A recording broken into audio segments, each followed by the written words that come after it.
Nós vamos ler 2 Reis, capítulo 6, dos versos 8 ao 23. Diz assim: ora, o rei da Síria, na versão que vocês leem, diz: ora, o rei de Arã estava em guerra contra Israel. Depois de deliberar com os seus conselheiros, dizia: montarei o meu acampamento em tal lugar. Mas o homem de Deus mandava uma mensagem ao rei de Israel: evite passar por tal lugar, pois os arameus estão descendo para lá. Assim o rei de Israel investigava o lugar indicado pelo homem de Deus. Repetidas vezes, Eliseu alertou o rei que tomava as devidas precauções. Isto enfureceu o rei da Síria, que, convocando seus conselheiros, lhes perguntou: vocês não me apontarão qual dos nossos está do lado do rei de Israel? Respondeu um dos conselheiros: nenhum de nós, majestade. É Eliseu, o profeta que está em Israel, que revela ao rei de Israel até as palavras que tu falas em teu quarto. Ordenou o rei: descubram onde ele está, para que eu mande capturá-lo. Quando lhe informaram que o profeta estava em Dotã, ele enviou para lá uma grande tropa com cavalos e carros de guerra. Eles chegaram de noite e cercaram a cidade. O servo do homem de Deus levantou-se bem cedo pela manhã e, quando saía, viu que uma tropa com cavalos e carros de guerra havia cercado a cidade. Então ele exclamou: ah, meu senhor, o que faremos? O profeta respondeu: não tenha medo. Aqueles que estão conosco são mais numerosos do que eles. E Eliseu orou: Senhor, abre os olhos dele para que ele veja. Então o Senhor abriu os olhos do rapaz, que olhou e viu as colinas cheias de cavalos e carros de fogo ao redor de Eliseu. Quando os arameus desceram na direção de Eliseu, ele orou ao Senhor: fere estes homens de cegueira. Então ele os feriu de cegueira, conforme Eliseu havia pedido. Eliseu lhes disse: este não é o caminho, nem esta é a cidade que procuram. Sigam-me e eu os levarei ao homem que vocês estão procurando. E os guiou até a cidade de Samaria. Assim que entraram na cidade, Eliseu disse: Senhor, abre os olhos destes homens para que possam ver. Então o Senhor abriu-lhe os olhos e eles viram que estavam dentro de Samaria. Quando o rei de Israel os viu, perguntou a Eliseu: devo matá-los, meu pai? Devo matá-los? Ele respondeu: não. Costumas matar prisioneiros que capturas com a tua espada e o teu arco? Manda-lhes servir comida e bebida e deixa que voltem ao seu senhor. Então preparou-lhes um grande banquete e, terminando eles de comer e beber, mandou-os de volta para o seu senhor. Assim, as tropas da Síria pararam de invadir o território de Israel. Amém? Feche seus olhos, vamos orar. Senhor Deus, tua presença agora, nós colocamos a nossa vida, Senhor, à disposição da tua vontade, Senhor, para que o Senhor possa falar conosco. Fala ao nosso coração, Deus, fala conosco e também através de nós essa noite, para que o teu poder flua no nosso meio, para que nós possamos conhecer a tua palavra, entender os teus propósitos, Deus, desígnios, Deus, e que a gente possa ser construído e forjado conforme o teu querer, Senhor. Toca o nosso entendimento, Deus. Muda em nós o que tem que ser mudado, confronta-nos e conforta-nos segundo a tua vontade. Que não seja eu falando, mas o Senhor manifestando a tua vontade no meio do teu povo, Deus. Toca a minha mente, meu coração, o nosso corpo físico, o nosso entendimento, para que possamos estar inclinados, Deus, para te ouvir e para entender a tua vontade essa noite. É o que nós pedimos e agradecemos no nome do Senhor Jesus. Amém. Amém? Pode se sentar. O texto que a gente acabou de ler, ele está presente dentro do livro de Reis, 2 Reis. E esses livros de Reis, como o nome já diz, eles contam as histórias dos reinados, né? As histórias dos reinados, dos reinos que a gente vai ter norte e sul. Então a gente acompanha as trajetórias. Esses reinos são reinos posteriores à divisão. A gente vai ter um chamado cisma hebraico, ou seja, a separação do mundo hebreu, do mundo judeu, por assim dizer. A palavra judeu nem é ideal, seria hebreu, porque a partir disso, desse cisma, depois da família de Davi, Salomão, vai ter toda uma tensão, vai ter esse rompimento. A gente vai ter um reino do norte, Israel, e o reino do sul, Judá. É daí que vem, inclusive, a possibilidade de chamar de judeu, tá? Então, por isso que eu falei que é hebreu, porque é um conceito um pouco anterior. Então, esse cisma hebraico vai acontecer e a gente vai acompanhando vários reinados do norte e reinados do sul e também, respectivamente, os seus profetas. Profetas do norte e profetas do sul. Ocasiões que profetas do sul ou do norte, inclusive, fazem indicações para o outro reino, para outra parte, ou às vezes para a sua própria região. Então, é nesse contexto que a gente tem essa história. E aqui, especificamente, para a gente dar uma precisão maior em termos de tempo, ali na altura do século 9 a.C. Então, para você ter uma noção, 800 e alguma coisa anticristo, tá? E Eliseu vai morrer no finalzinho do século 8, ou melhor, no início do século 8 a.C., lá para 790, 780, a data perfeita eu não tenho, mas é nessa altura ali, entre o século 9 a.C. e o século 8 a.C., que passa a história de Eliseu. E na medida que a gente vai lendo os livros, e o livro de Reis entra nessa questão, a gente vai acompanhando justamente esse entrelaçamento das vidas de monarcas, de homens de governo e profetas. E, inclusive, mostrando para a gente como, às vezes, não há muito alinhamento entre governo e propósito espiritual. E aí eu não estou fazendo nenhuma indicação do nosso tempo, eu estou fazendo uma indicação de todos os tempos. Porque governos humanos são governos humanos e propósitos espirituais são eternos, né? O modelo desse mundo, ou seja, a Babilônia, a forma de governar esse mundo e de pensar esse mundo nunca vai estar 100% alinhada com propósitos eternos de Deus, porque Deus se move a partir de outros princípios e de outros rigores. Então a gente tem esse contexto. E nesse contexto, o que a gente vê aqui? Que existe um povo estrangeiro que pretende assediar Israel. Então a gente está falando do povo do norte, amém? Está falando do reino do norte, que pretende assediar Israel, cuja capital é Samaria, por isso, inclusive, a noção de samaritano. Legal? Então, esse povo que quer assediar, a gente tem a indicação ali. Ele vem de uma civilização que pode ser chamada de Arã ou Síria. A gente pode encontrar esses dois nomes. Isso é normal no mundo antigo, encontrar nomes diferentes para o mesmo povo, até porque esse nome vem a partir de quem está avaliando o povo, né? Então, às vezes, o povo se chama de uma coisa e o povo estrangeiro o chama de outra. Talvez o maior exemplo para nós é a gente chamar de Grécia, a Grécia, e os gregos se chamarem de Hélade. Quer dizer, não é parecido, mas é a mesma coisa, ou seja, a mesma coisa em termos de espaço, ok? Então, quando eu falo de Arã ou eu falo de Síria, nesse contexto, eu estou falando da mesma coisa. Então, sírios ou arameus. Um povo estrangeiro que está ali assediando constantemente e que não para de assediar depois o povo de Israel. Quando termina esse texto que nós lemos na sequência, essa tensão entre Israel e Síria foi resolvida temporariamente. Ela não foi solucionada por completo. As tensões continuaram a posteriori e, inclusive, Eliseu também está no meio dessa trama. Mais para frente, nesse capítulo, a gente pode ver isso. Nesse contexto, o rei de Israel é Jorão. Ele não é citado aqui diretamente, mas a gente sabe porque ele é indicado anteriormente em guerras com Moabitas, e logo na sequência, mais para frente, salvo engano, capítulo 9, vem a sucessão para Jeú, e como a gente sabe a ordem dos reis, a gente sabe que esse rei que não está nominalmente indicado, só pode ser Jorão por eliminação, é Jorão nesse contexto. E o que o texto mostra para a gente agora? Então, entendemos o contexto, vamos para o texto em si, para depois chegarmos nas aplicações importantes que não são nem diretamente dadas nesse texto, mas que são um subtexto importante para nós essa noite.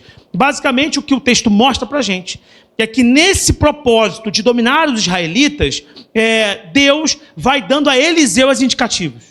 Vai dando para ele as coordenadas. Olha, Eliseu, os arameus farão assim, assim, assim. E aí Eliseu chega e canta para o rei o que vai acontecer, de modo que o rei se prepara e se antecipa aos ataques estrangeiros e consegue, portanto, proteger o seu território. De maneira que o rei dos sírios fica incomodado. Porque ele fala, cara, se toda vez que eu vou fazer um ataque, eles se antecipam, quer dizer que alguém está levando informação para eles. Então tem alguém vazando. Dá para entender isso? Tem alguém vazando. Tem um X9. Entre nós, tem um Dois Papos. E aí ele manda chamar os seus e fala assim, quem que é o Dois Papos aqui? Quem é que está levando informação nossa para eles? Porque não faz sentido, toda vez que a gente faz uma trama contra eles, eles conseguirem se antecipar. E aí você vê como o campo profético ele é forte, né? Porque eles mesmos falam, não é nenhum de nós. Eles têm um cara lá, um tal de Eliseu, que Deus conta tudo para ele. Quer dizer, e aí a noção de Deus é óbvio, a gente está falando de povos que também são politeístas nesse contexto, e o próprio povo de Israel, a gente sabe disso, toda hora fica falhando, né? Tem dificuldade de manter o seu vínculo com Deus. Então, o fato é que eles sabiam que havia alguma coisa divinal, ok? algum ser divino, que talvez eles nem entendam como Deus Altíssimo, mas eles entendem assim, ó, tem algum ser espiritual, tem algum ser divino, você entende isso? Que está passando para eles as informações. E a gente não consegue dar conta de nada. De modo que então o rei de Aram fala, então vamos mudar a direção. Ao invés de atacar eles diretamente, vamos atacar aquele que investe contra nós com essas informações. Vamos contra Eliseu. Só que eu não sei se você sabe, mas Eliseu, ele simplesmente é o discípulo de Elias. E quando a gente fala de Elias, a gente está falando do maior nome profético. Igor, é porque você quer? Não, não é, porque na última pregação a gente falou que quando há a transfiguração de Jesus, quem aparece ao lado dele? Moisés e Elias. Moisés é a representação da lei, Elias, 2 profetas. E Eliseu vai assumir a capa de Elias, Elias vai ser transladado para o céu, Eliseu vai assumir isso, e quando você começa lendo 2 Reis, Eliseu vai numa sequência de milagre. Um monte de coisa acontecendo com Eliseu. Então ele é um homem que está sendo muito usado, e ele pede, inclusive, que haja mais unção sobre ele. Mesmo assim, Elias é a referência profética, até porque Elias não vai conhecer a morte, como tradicionalmente as pessoas conhecem. Mas ainda assim, Elias, né, e Eliseu são uma dupla ali, no mínimo formidável, importante para esse contexto. E aí Eliseu, sendo cercado, não vai ter medo, percebeu isso? Ele não vai ter medo inicialmente. E eu não estou te dizendo que conosco vai ser sempre assim, a gente não vai ter medo das circunstâncias que vão nos cercar. Eu estou te dizendo que ele não teve medo, mas tinha um motivo. Por quê? Porque ele tinha uma visão que permitia ele entender os desfechos antes. Porque o servo dele, isso era comum entre os profetas, tá? Tem um séquito, um grupo de pessoas que os acompanha. Inclusive, muitos dos relatos que nós temos não são feitos pelo profeta, né? Porque o profeta não perde tempo escrevendo, né? O profeta dedica tempo profetizando, fazendo a coisa acontecer. Os outros registram. Ele não senta no final do dia, querido diário, hoje curei um leproso. Não faz isso. Alguém depois registra. Ele está ali vivendo a vida profética. Então um desses caras chega e fala assim, ah, meu senhor, estamos sendo cercados em Dotã. Estamos sendo cercados, e agora? E aí Eliseu começa a trabalhar com a visão. Eliseu fala assim, Senhor, abre os olhos dele para ele ter uma noção de quem está conosco. E aí esse servo vê o quê? Uma numerosa quantidade de anjos a proteger aquele grupo. Então veja, a visão, e o lance aqui da palavra é a visão, ok? A visão. A visão dele permitiu ele ter uma consciência do poder de Deus. Amém. Na sequência disso, eles quando vêm ao encontro de Eliseu, o que Eliseu fala? Senhor, dá cegueira a eles. O texto mostra para a gente essas pessoas sem a capacidade de ver, ou melhor, de enxergar. Eles estão enxergando? Então, quando eles chegam diante de Eliseu, eles estão enxergando Eliseu? Eles não estão vendo que é Eliseu, mas estão enxergando. Isso é uma chave importante para hoje. Eles conseguem perceber que tem uma pessoa. Eles só não conseguem interpretar que aquela pessoa é Eliseu. Eles têm a capacidade de enxergar, mas não de interpretar. Então, quando ele fala, Senhor, tira a visão deles, entenda isso, tira a visão deles, ele não está pedindo para eles serem materialmente cegos. Você percebeu? Não é tipo assim, caramba, eu não vejo mais nada. Não, é para que eles não consigam com seus olhos interpretar algumas coisas. Ou seja, que a visão deles os engane. Que eles não consigam interpretar as coisas adequadamente. De maneira que eles olham para Eliseu e não o reconhecem como Eliseu. E Eliseu ainda fala assim, vem que eu vou levar vocês para os caras. Quer dizer, eles estão tão incapazes de perceber que eles estão sendo levados para o Marapuca pelo próprio alvo. Quem eles foram atrás. E ele leva os caras para Samaria e quando chega em Samaria fala assim, Senhor, abre os olhos deles. E eles passam a entender o que aconteceu. Eles não foram como uma filhinha indiana, de olho fechado, né? Ninguém está vendo nada. Não, eles foram andando, acompanhando o profeta. Vamos pegar Eliseu. Esse cara está levando a gente para Eliseu. E Eliseu rindo, falando, eu sou Eliseu, mas eles não sabem. E aí quando chega, abre os olhos deles. E aí o rei vê aquela situação, o que eu faço? Quer dizer, eu mato eles, o rei não sabe nem o que fazer. E aí o profeta fala, não, alimenta eles e devolve.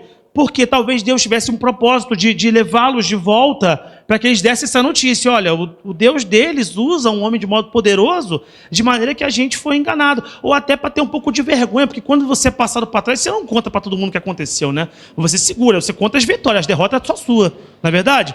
Então o que aconteceu? Vocês viram Eliseu? A gente viu, mas não viu. Como é que não viu, mas não viu, gente? Mas, deixa isso para lá. Não sei, alguma coisa circulou. Algum fenômeno aconteceu. Então veja, o texto de modo imediato quer ensinar o que para a gente? Algumas coisas. Que Deus protege os seus mesmo quando a gente não percebe. Que Deus pode dar uma visão espiritual sobre o que Ele está fazendo em seu favor. Mesmo que você não note a princípio, Deus pode dar a habilidade de perceber isso. Para você ter fé na ação dEle. E que os profetas que Ele levanta são guiados de modo poderoso para trazer respostas para o povo. São várias aplicações para esse texto possíveis. Eu não vou em nenhuma delas. Qual a aplicação que eu quero trazer para o texto hoje? Eu quero falar sobre a questão da visão. Porque nesse contexto, a perda de visão foi para os inimigos. Concorda comigo? Os inimigos perderam a visão e não conseguiram atentar contra o povo escolhido. Mas às vezes quem perde a visão somos nós. A gente está percebendo as coisas com a nossa visão material, enxergando, mas a gente perdeu a capacidade de entender, de discernir o que os nossos olhos estão vendo. Então, você talvez estivesse esperando que eu fosse falar uma palavra. Então, meus irmãos, tal como Eliseu, Deus vai te dar uma visão, você vai ver o que ninguém está vendo. Poderia ser isso, mas não foi a palavra que eu recebi. A palavra que eu recebi foi que talvez alguns possam estar igual os arameus, achando que estão vendo, mas não estão vendo absolutamente nada. Estão sendo enganados pelos seus próprios olhos. Portanto, a palavra dessa noite é sobre ter cuidado com a cegueira. E não é uma cegueira física, mas uma cegueira que se manifesta em uma dimensão espiritual. Então, esse é o grande propósito de pensar como o controle da nossa visão por agentes externos a nós podem tirar da gente a capacidade de chegarmos e fazermos aquilo para o qual nós fomos designados. Esses inimigos enxergavam, mas não viam. Faltava percepção, faltava visão. Quando falamos de Sansão aqui tempos atrás, demos esse exemplo. Quando quiseram ferir Sansão, vão na visão dele, porque a primeira coisa que querem tirar da gente é a capacidade de ver, de entender, de interpretar as coisas de modo mais adequado. Ter a visão prejudicada pode te levar a cair em armadilhas de modo desapercebido. Você cai e você não sabe o que te atingiu. Você só sente o golpe. Você toma uma pancada e fala, de onde veio isso? Você nem sabe, mas porque você não está percebendo os seus atos. Você não está percebendo os fenômenos. Você está cego de alguma maneira. E eu quero, para essa palavra ter um efeito de compreensão clara, dividir aqui dois blocos de duas coisas que a cegueira faz com você. A primeira dessas coisas é: a cegueira te impede de ver o seu próprio erro e o mal que você produz. A cegueira espiritual te impede de ver os seus próprios erros, o seu próprio erro e o mal que você produz. A cegueira faz isso. Vamos dar um exemplo bíblico? A situação de Davi com Natã. Abra sua Bíblia em 2 Samuel, capítulo 12, rapidamente, por gentileza. 2 Samuel, capítulo 12.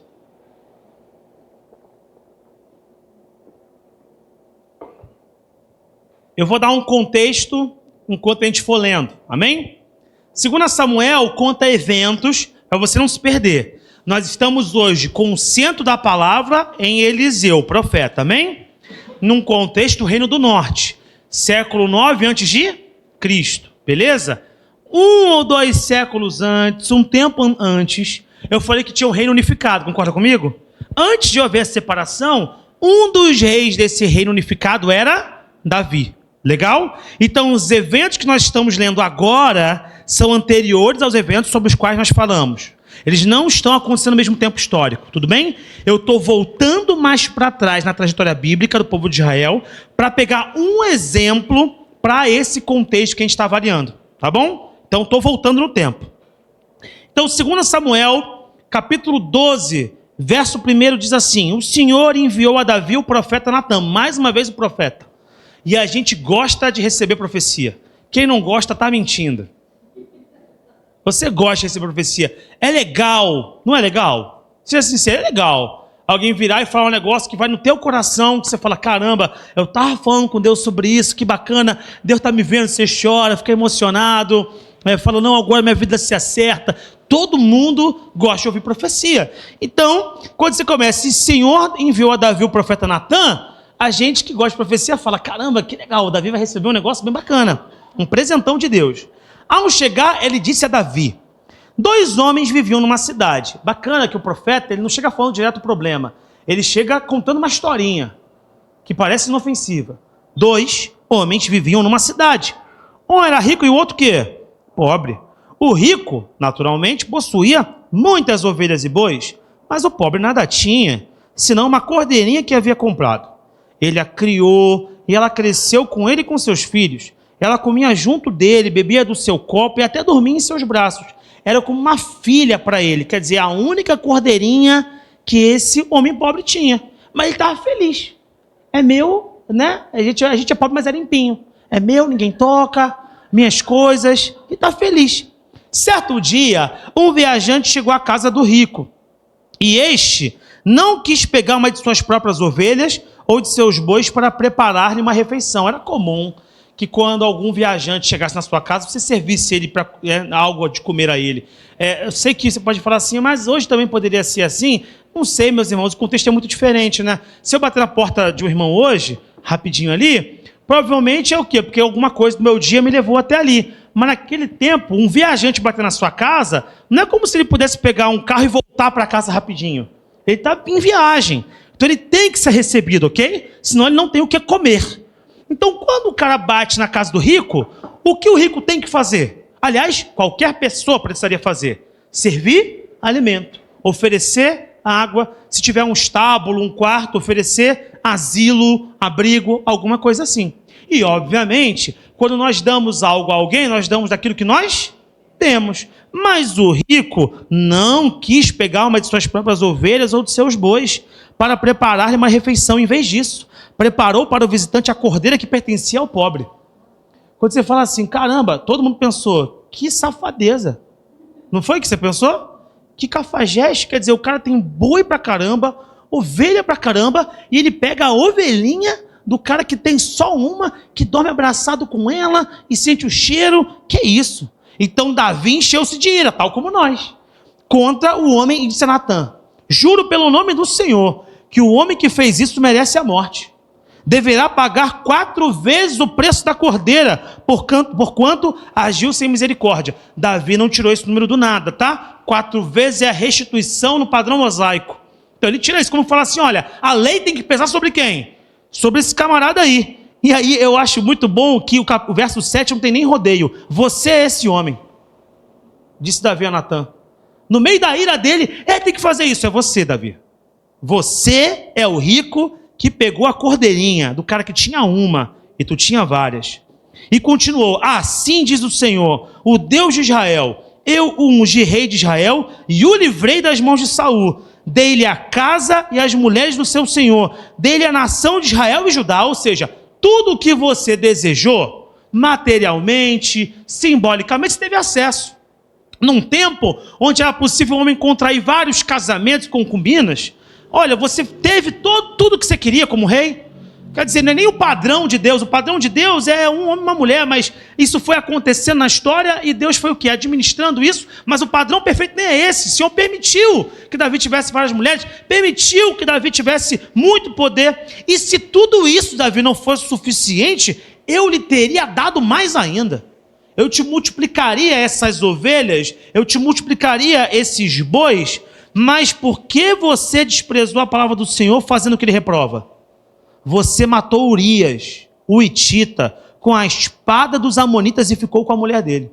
Porque ele vê Batseba, deseja a mulher, manda o cara para frente de batalha. Quando fala, você matou, mas ele morreu em guerra. Não foi Davi que matou ela, mas ele criou a ocasião para a morte. Então, de alguma maneira, a espada dos amonitas que passou nele, Davi, estava a tua mão junto. Porque tu não mandou ele para a guerra com uma boa intenção. Se ele tivesse morrido na guerra com boa intenção, Davi não é responsável por isso. Guerra tem perda. Mas não, ele mandou na expectativa desse cara morrer mesmo.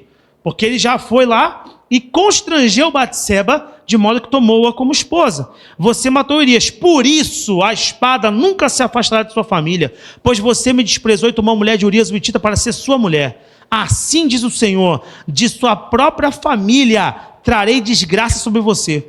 Tomarei as suas mulheres diante dos seus próprios olhos e as darei a outro, e ele se deitará com elas em plena luz do dia. Você fez isso às escondidas, mas eu farei diante de todo Israel, em plena luz do dia. Então Davi disse a Natã, pequei contra o Senhor. E Natã respondeu, o Senhor perdoou o seu pecado. Você está perdoado. Mas há consequências. Quais são as consequências? Você não morrerá. Porque quando você peca, você é morto, não é isso? Esse salário de um pecado, não só nosso como tudo, mas juridicamente falando, quando alguém peca nesse nível, o que acontece? Você morre, mas ele é o rei. Você não morrerá. Entretanto, uma vez que você insultou o Senhor, o menino morrerá. Então, o filho dele morreu. Eu sei que isso pode trazer confusão, porque alguém fala assim, poxa, mas Deuteronômio 24:16 diz o quê? Os pais não morrerão pelos filhos, nem os filhos pelos pais. Cada um morrerá pelo seu próprio pecado. Mas quero que você entenda o seguinte, o filho de Davi não morreu levando a culpa de Davi. A lei de Deuteronômio era nesse sentido. Meu pai cometeu um erro, aí vão lá e me matam, porque estão com raiva de mim porque eu sou filho do meu pai. Não, não pode acontecer isso. Porque a prática jurídica exige, Deuteronômio é um livro de leis, amém? E que a aplicação das leis é feita pelos juízes, beleza? Então não pode alguém matar a mim por um erro que meu pai fez. Eu não posso ser pesado na jurisdição social por conta do meu pai. E tampouco meu pai pode ser penalizado por um erro meu. Cada um responde por si. Essa lei em Israel foi feita para que não houvesse opressão, para que as pessoas não usassem os aparelhos de justiça para satisfazer as suas iras. Deu para entender? Justiça é uma coisa e o meu desejo de vingança é outra coisa. Embora a justiça seja uma forma de vingança, é uma forma regulada de vingança, né? Ou seja, de uma proporcionalidade. Você entende isso? Mas, quando Deus tira o filho de Davi, ele não está lançando o pecado de Davi na criança. Você percebeu isso? Ele não está culpando a criança pelo pecado. O que acontece é que uma consequência chega na família de Davi. Porque Deus fala, eu perdoei o teu pecado, mas agora sobre a tua casa vai haver guerra. Na verdade, Deus está até poupando essa criança, porque dali para frente só foi para trás. Na família de Davi foi um caos.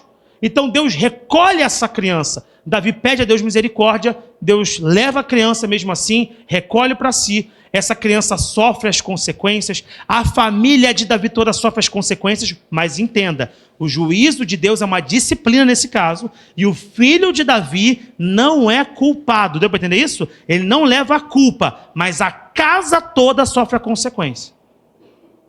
Quando a gente não percebe os nossos erros, quando a gente está cego, muita desgraça acontece na nossa vida. Muita desgraça. Uma série de desdobramentos errados. Por isso que eu te falei que a cegueira te impede de ver o seu próprio erro e também o mal que você produz, não só contra os outros, mas contra os seus próprios. Porque você traz maldição sobre a sua própria vida, sobre a sua família, sobre as suas finanças, sobre os seus negócios, sobre a sua saúde. Quando você produz o mal para os outros, você também fica doente. Não é só o outro que fica doente, não, pelo que você fez. Você também fica doente, você também adoece. E você mata a sua família. Quantas pessoas cometem erros contra os outros e quem fica doente é outra pessoa da família? Não acontece isso? Alguém foi lá e tratou outra pessoa mal. E quem sofre é a mãe. Não criei meu filho para isso. Quantos já ouviram essa frase? Não criei meu filho para isso. É a mãe que adoece. Por quê? Porque o indivíduo agiu na sua cegueira. Note, a palavra de Deus mostra para a gente um caso muito forte de um homem que é levantado por Deus, ele é o menor da casa do seu pai, mas é levantado com coragem. Davi é paciente em muitos momentos, porque Saul fez para perturbar Davi bastante. Davi segurou a onda com Saul em vários momentos, mas quando Davi esteve no reinado dele, ele cometeu um erro gravíssimo. Isso não anula os acertos de Davi, mas traz uma consequência para a sua casa que é perene. E esses efeitos, inclusive, desdobram nos eventos que geram um rompimento do reino do norte e do sul para chegar em Eliseu, que é a história que a gente está contando. Um problema lá atrás, a cegueira do indivíduo, gera um problema muito grande. Cegueira espiritual, quando você age sem perceber, as coisas, não tem discernimento, você traz morte.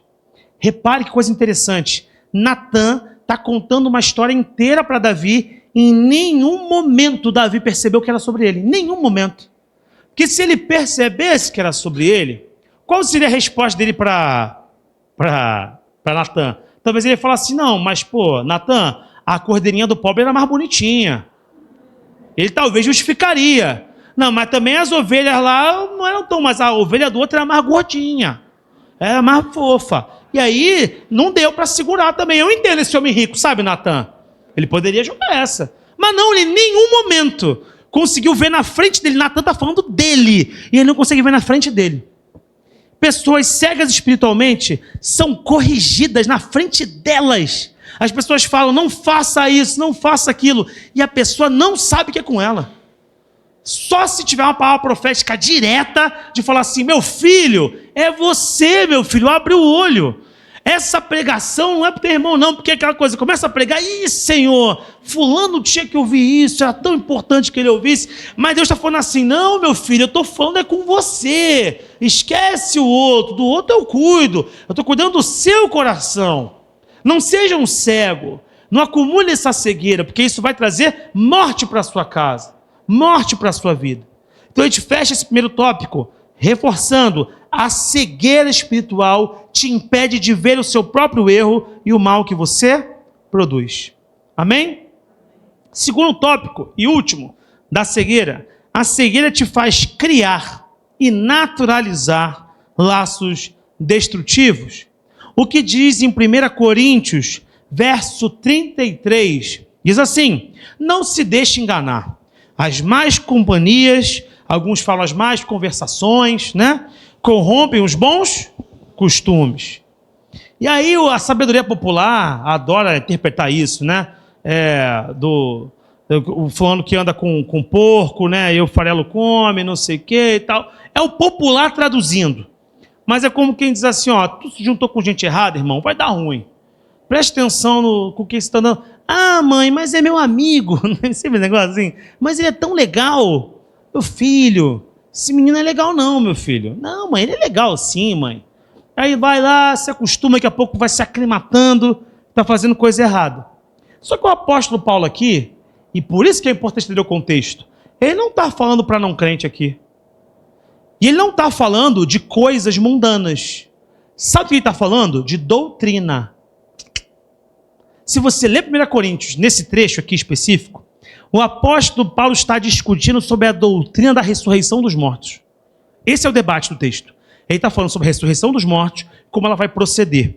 E qual é a correção que ele faz? Ele está tentando esclarecer que um tipo de vínculo errado, as associações erradas, fere os bons costumes. Em que sentido? Fere a verdade, fere a crença, porque vocês estão se juntando com gente que não crê na mesma doutrina, não crê na ressurreição que Jesus fará. Logo, vocês estão ferindo a doutrina na medida em que vocês estão se aclimatando com pessoas que a contestam. Logo, a visão espiritual de vocês sobre a salvação, sobre a ressurreição, está sendo prejudicada. Note que não é sobre falar palavrão. Está percebendo isso? Claro que isso é um problema, não estou falando que não é, mas quero que você entenda. Não é sobre falar palavrão, não é sobre fez um negócio errado, agiu de um jeitinho que mamãe não gosta. Não é isso que eu estou falando. Ele está falando de coisas mais sérias. Fala assim, vocês estão se juntando com gente que está contestando que Jesus voltará, ou que os mortos serão ressuscitados. E vocês fazendo isso, vão começar a ferir a doutrina que lhes foi deixada pelo próprio Deus. Logo, as companhias de vocês vão ferir os costumes, vão ferir a doutrina, vão ferir a fé de vocês. Essa é a preocupação do apóstolo Paulo. E vocês não estão percebendo. Vocês estão deixando coisa estranha no meio da igreja. E daqui a pouco está todo mundo fora. Dentro, mas fora. Está dentro do espaço, mas fora da fé. Por quê? Porque a doutrina já se perdeu. A convicção já é outra. E o comportamento espelha a consciência. O comportamento sempre espelha a convicção mental. O que você pensa, move o que você faz. Sempre. Não tem jeito. Como você pensa, move o seu modo de agir. Isso é o padrão. E aí, qual é a grande questão aqui? Compromissos mal firmados ferem a visão. Compromissos mal firmados ferem a visão. O apóstolo Paulo deixa claro para a gente que quando nós nos associamos a pessoas que negociam princípios, a nossa visão é deturpada. Às vezes, a gente acha que está sendo legal quando está tentando juntar gente que está ferindo o princípio. Nessa hora, você tem que entender que você não tem a capacidade de transformar todo mundo. Puxa a corda, baixa a pipa, ó, bota aqui no carretel, ó, mete o pé. Você não vai resolver tudo. Você não tem como. Se você percebeu que são pessoas que deliberadamente, você entende isso? Deliberadamente, mesmo sabendo da verdade, corrompem os princípios da verdade, baixa a pipa e vai embora. Não adianta, você não vai mudar isso aí. Porque é deliberado, é a maldade consciente, intencional. Você pode orar pela pessoa, você pode pedir a Deus uma experiência de poder para essa pessoa, mas daqui a pouco, se você fica no lado, essa pessoa reclama da vida, você começa a reclamar também. Porque o hábito ruim passa muito rápido. Passa muito rápido. Você começa a acostumar com as coisas ruins da outra pessoa. E daqui a pouco você acha que aquilo é legal. Daqui a pouco você está fazendo igual. Ah, não, mas vamos botar para hoje? Ah, mas também esse negócio pode ficar cantando com vontade também, de pé. Ah, tô cansado, trabalhei a semana toda. Quer que eu fique de pé e levante a mão também? Pelo amor de Deus, né? E sigo também, tenho um emprego de professor, eu não trabalho na obra ali, levanta um dia todo mão. Ah, não vou... Aí daqui a pouco, que é isso, cara? Vamos louvar a Deus. Não, não tem nada a ver. Não. Deus recebe meu louvor, cara. E tudo bem. Aí daqui a pouco você fala assim, ah, não, é verdade. Deixa eu também ficar sentado, que não tem nada a ver. Aí começa a ferir. É um princípio pequeno, de louvar com intensidade. Pequeno entre aspas, né? Digo assim, do espaço do culto, você entende? Aí daqui a pouco começa a ferir outras coisas. Ah, não, mas assim, falar mal dos outros é pecado, mas também tem gente que merece, né? Tem gente que merece também.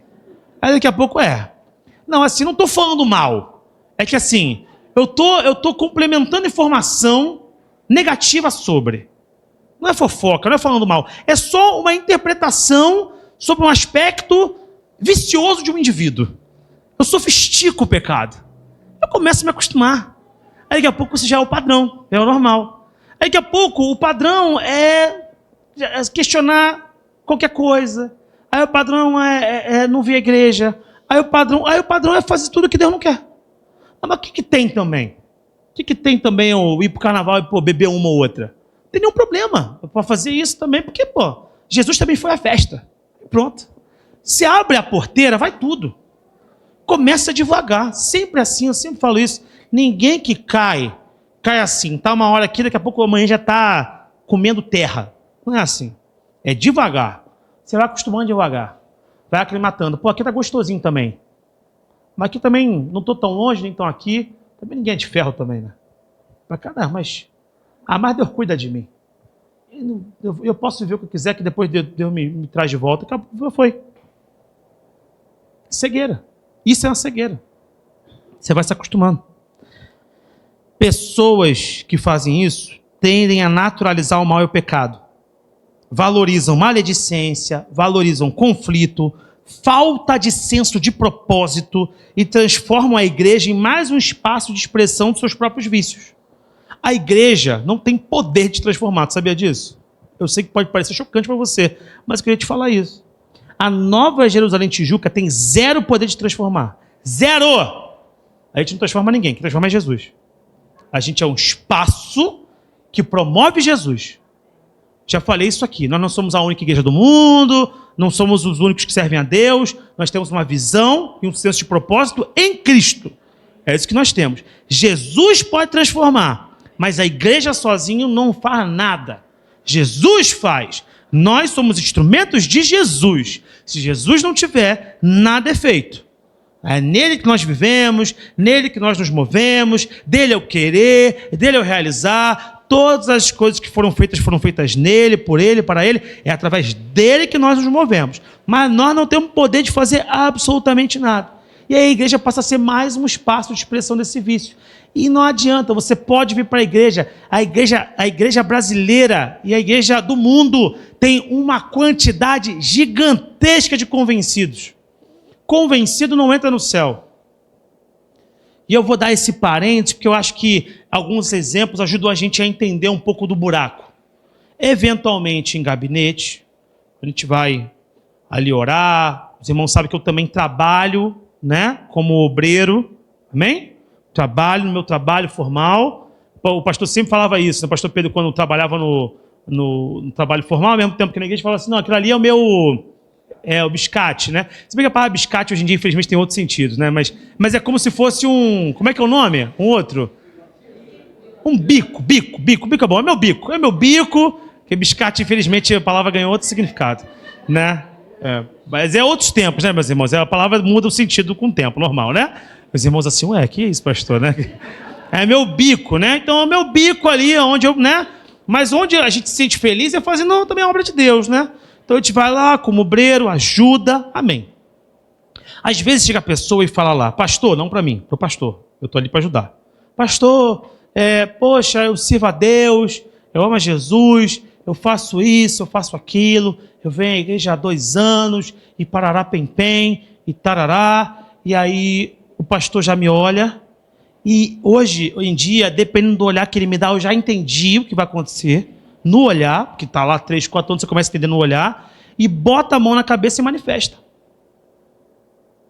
Está na igreja há 2, 3 anos. Tem um monte de gente convencida do evangelho que não está convertida. Então não se engane. Na igreja eu vou encontrar só gente que ama Jesus. Só gente que está cheia de Deus, não é verdade? Por isso tem que vigiar. O apóstolo Paulo está falando isso para o povo de Deus.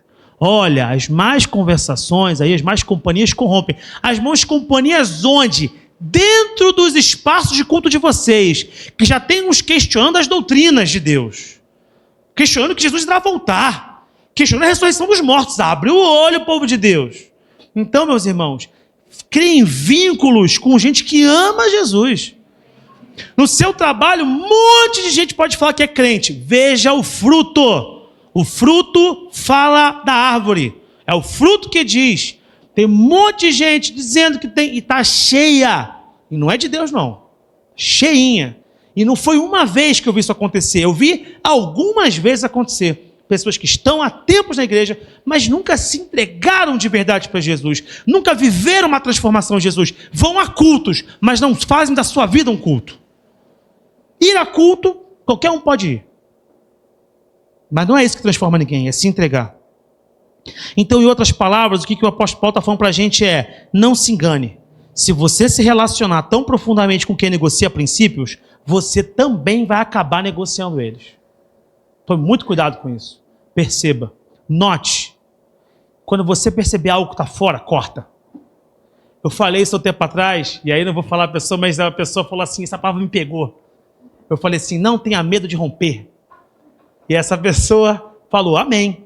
E fez o que tinha que ser feito. E glória a Deus por isso. Porque às vezes tem que romper algumas coisas mesmo. Tem que romper alguns relacionamentos. Tem que romper algumas conversas. Tem que romper alguns contextos sociais que te prejudicam. Não é porque, entendeu? É porque você quer mais de Deus. Você quer ir além com o Senhor. Então perceba isso. E não seja a pessoa que produz isso. Porque se você for a pessoa que produz isso, você volta para a situação de Davi. Alguém que está produzindo mal e nem está percebendo. Você quer ser alguém poderoso na mão de Deus? Você quer ser usado com autoridade? Peça para Deus para você se discernir. Porque quem serve a Deus se discerne por ninguém é discernido. Ele se discerne, ele se entende, porque o próprio Espírito revela o seu coração onde está o problema. Ninguém precisa te falar, o Espírito fala para você. Pode usar um profeta? Pode. Mas o próprio Deus fala ao teu coração e te faz se discernir sobre os seus próprios defeitos. E aí, para terminarmos, a trava da cegueira é a retomada da visão por meio do agir de Deus. Como é que isso acontece? Tem vezes que as coisas parecem que não estão andando, né? Já viu isso? Está tudo travado na tua vida, você se sente mal, está tudo estranho. E claro, pode ser apenas a vida, né? Que a vida é assim, nem tudo dá certo sempre, né? Fala assim, isso até gerou uma polêmica, né? O pessoal também na internet é muito cruel, mas se você ver, se você sentir, então Deus vai te dar. Não necessariamente, assim, você pode... Tem coisa que você vai ver e Deus não vai te dar, você vai ver mesmo. Fala assim, Jesus, eu queria, mas não é para você não. Então tá bom, então não é, né? Eu vi, mas não é para mim. Faz parte. Às vezes você vai ter dificuldade na vida. Todo mundo aqui tem problema. Todo mundo. É que a gente olha as outras pessoas, a gente fala, poxa, fulano, né? Bonito, feliz. No caso, estou falando de mim mesmo, né? Os irmãos falam, bonito, alegre. Caramba, se veste bem. O que eu posso falar desse jovem? Não é verdade? Brincadeiras, irmão. Você vai chegar aqui, um pegador arrogante. Tô brincando. Mas você pode pensar e falar assim, não tenho problemas. Tenho problemas. Tenho problemas. Porque nesse mundo eu tenho aflições. Porque Jesus falou que eu teria aflições. E você também tem suas aflições. Viva, lide com isso. Seja adulto, respire e segue. Pede a Deus para estar com você e vence. Vence a luta, nem sempre superando a luta, mas às vezes vai lutar a vida inteira. Faz parte. Mas você vai. Você segue com o Senhor. Às vezes é um tempo de provação também. Pode acontecer. Não é algo que é um mal que vai perdurar. Mas Deus está te provando numa área que até quer te abençoar. Mas você vai ter que lidar com isso. Mas também pode ser resultado da sua incapacidade de perceber aquilo que você está plantando de errado. E tem feito de errado. Tem desenvolvido de errado. Então, às vezes, Satanás, sabendo que não tem como te tirar da mão do Senhor, sabendo que você foi comprado por um alto preço, por um preço de eternidade, sabendo que você é filho e não pode roubar de você o que é de mais importante, tenta tirar outras coisas para te tirar a paz. E, portanto, essa cegueira é que te atrapalha. Algumas coisas não acontecem porque você não percebe o agir do inimigo. Porque a palavra fala, o pastor Rafinha até falou isso aqui, que o anjo do Senhor, nosso redor, mas ao derredor está o nosso inimigo, tentando encontrar uma brecha para prejudicar a gente. E aí, talvez você se pergunte, Igor, mas tem um problema aqui. Né? E você vai se perguntar, se eu estou cego, como é que eu vou ver que eu estou cego, né? Porque o princípio de ser cego é eu não conseguir ver que estou cego, concorda comigo? Eu estou cego, como é que eu vou saber que eu estou cego? Eu não vejo. Como é que eu vou saber se eu estou cego? Como é que eu vou notar se eu estou com uma cegueira? Por princípio, eu não consigo ver se sofro de cegueira justamente por estar sob efeito de uma, certo? E eu vou te falar que tem 3 formas de perceber se você tem um ponto cego na tua vida. Se tem alguma coisa atrapalhando. 3 formas. A primeira forma, pela própria revelação da palavra, que de algum modo essa noite te provocou e gerou iluminação do Espírito Santo na sua mente. E quando eu falava, Deus te fez perceber, caramba, eu estava cego nisso aqui. E agora eu posso ver, porque o Espírito Santo me iluminou. Essa é uma possibilidade, pela palavra, pela pregação do Evangelho. Segunda possibilidade, por meio de uma palavra revelada muito específica, que você pode receber de alguém levantado por Deus. Um Natan para a tua vida. Alguém que chega e fala assim, ó, Deus manda te dizer isso aqui, acerta isso. Duro, mas é melhor receber isso do que não receber nada. Segunda possibilidade. E a terceira possibilidade, pelo seu próprio falar direto de Deus. E você pode pedir a Deus isso. Pelo falar de Deus. Deus falar com você. Veja, eu estou pregando a palavra, isso pode te iluminar. Um profeta pode falar com você, mas Deus pode falar com você. E a melhor solução é quando Deus fala direto do seu coração e fala, meu filho, tem um problema aqui, eu quero resolver no teu coração esse problema. Igor, tem alguma base bíblica para isso? Salmo 139, versos 23 e 24. Sonda-me, ó Deus, conhece o meu coração, prova-me e conhece os meus pensamentos e vê se há em mim, é Ele que vê, o Senhor, vê se há em mim algum caminho mau, porque eu não consigo ver. E uma vez que o Senhor vê, guia-me pelo caminho eterno. Deus pode falar ao seu coração, faça essa oração no seu coração, tal como o Salmo 139, fala, Senhor, vê se há algo em mim que está errado, e se tiver, me incomoda, pede para Deus te incomodar, pede para Deus te angustiar, porque a gente fala muito sobre a alegria do Senhor e a verdade, mas existe uma angústia do Senhor também. É bom que a gente sinta uma angústia para sair do conforto, para Deus mover teu coração e transformar, porque só existe transformação quem é provocado. Quando está tudo legal, ninguém se move, mas tem que ter um confrontamento, tem que ter uma mexida, tocar numa ferida, aí você fala, não dá para ficar mais igual, não dá para ser mais o mesmo, eu preciso ser transformado. Mas quem pode te falar isso é o Senhor. Senhor, vê se há em mim, Senhor, algum caminho mau e guia-me pelo caminho eterno. vê o Senhor e me carrega, me guia, porque sozinho eu não consigo. E ainda tomando Davi, o próprio Davi fala também em Salmos, que Deus deve fazer o quê? Que Deus deve guiá-lo, ensiná-lo e fazer por ele algumas coisas. Deus faz por ele o que ele não pode fazer, Deus ensina ele para que ele possa aprender e que Deus o guie para que ele não ande sozinho. Fique de pé, eu quero orar pela sua vida essa noite.